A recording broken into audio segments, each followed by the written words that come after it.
चली आउ थे कही दउनु पंडा एबे हमर जहाँ भी सेलिब्रेशन है से गोटे संक्षिप्त विवरण दियो कारण तुम इच्छा थी कि तुम गोटे कोटी टकर जगह किणी से केक काटी था कल्याण मंडप मालिक हाँ प्रयाग कल्याण मंडप मालिक प्रबल ठंडा जो एक्चुअली मस्ट बहुत दुखित अछि रियली कहीं मोर इच्छा थी एक्चुअली मोर जमी किणी था आज गोटे गोटे गोटे दे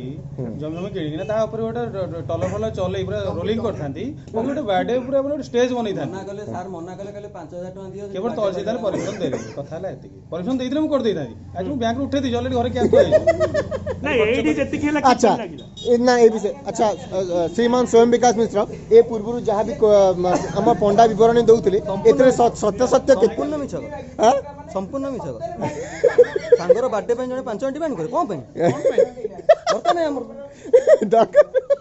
ए सांग भाई थिला बोली हमर बर्थडे सेलिब्रेशन हला भाई ना सबुठु मेन जिनस आज जो टाइप रो पिला आसीथिले सबुठु बड़ कथा कि मोर पब्लिसिटी आ धर्मशाला रे एमएलए पब्लिसिटी तीटांग समान केई जण ताले तू का ना कहि धन्यवाद धन्यवाद एति कही आमे हमर वक्तव्य शेष करछु धन्यवाद जय हिंद।